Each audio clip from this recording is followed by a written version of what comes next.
Today's video we are going to discuss section 45 और इससे पहले हमने सेक्शन 44 तक डिस्कस कर लिया है, तो हम बिना किसी वक्त ज़ाय किए वीडियो की तरफ ही आते हैं। अगर हम सेक्शन 45 की तरफ आए तो सेक्शन 45 डील करता है डिवोल्यूशन ऑफ जॉइंट राइट्स पे।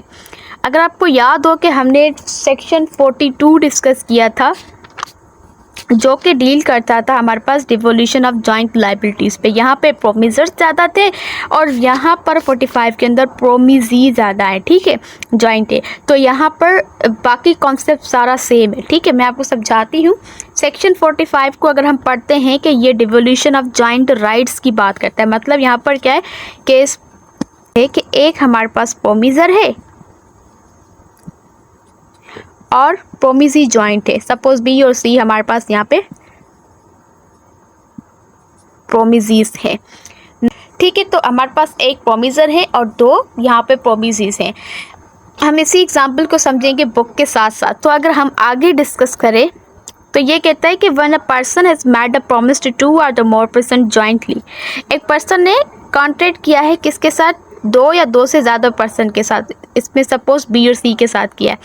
आगे कहता है कि प्रॉमिस किया है 2 से ज़्यादा पर्सन के साथ जॉइंटली। ये बात आप याद रखें, unless the contrary intention appear from the contract, ठीक है। हम यहाँ पे जनरल रूल को डिस्कस कर रहे हैं। मैं बार बार ये बात बता रही हूँ कि हम जनरल रूल को डिस्कस कर रहे हैं। अगर कॉन्ट्रैक्ट के अंदर कोई कंट्ररी इंटेंशन अपीयर होती है तो फिर वो ही फॉलो होगी, ठीक है।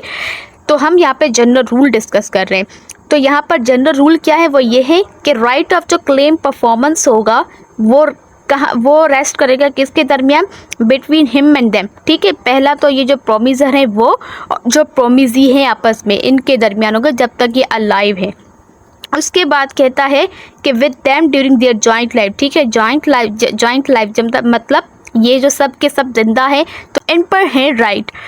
अब आगे कहता है कि after the death of any of them, अगर किसी भी एक पर्सन की डेथ हो जाती है तो उसके रिप्रेजेंटेटिव आ जाएंगे सर्वाइवर के साथ। और अगर after the death of last survivor सब की डेथ हो चुकी है तो फिर सबके लीगल रिप्रेजेंटेटिव आएंगे। इसको भी हम एक एग्जांपल के साथ एग्जांपल ए ने है 5000 देने थे बी और सी को, ठीक है।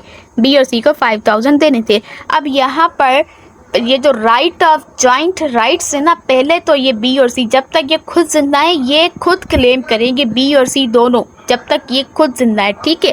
पहले तो ये बी और सी खुद करेंगे, ठीक है, जब तक ये लाइव है, जिंदा है। उसके बाद हम दूसरी सिचुएशन देखते हैं। फॉर एग्जांपल अगर देखें ए ने 5000 देने बी और सी को, लेकिन यहाँ पर क्या होता है कि बी की डेथ हो जाती है, बी की डेथ हो जाती है बिफोर रिसीविंग सच अमाउंट, ठीक है, बिफोर रिसीविंग सच अमाउंट। अब यहाँ पर क्या होगा, बी की डेथ हो चुकी है तो बी के जो लीगल रिप्रेजेंटेटिव होंगे वो प्लस सी जो खुद जिंदा है ये इनके पास राइट चला जाएगा, ठीक है। लेकिन अगर क्या होता है कि दोनों ही मर जाते हैं, बोथ डाइड, दोनों के दोनों पैसे लेने से पहले ही मर चुके हैं, तो अब यहाँ पर बी प्लस सी दोनों के हमारे पास लीगल रिप्रेजेंटेटिव आएंगे, उनके पास ये राइट चला जाएगा, ठीक है। आई होप कि आपको सेक्शन 45 समझ में आया होगा। इजी है बहुत। जो right of claim of performance है वो प्रोमिसेस के पास होता है जब तक वो जिंदा है।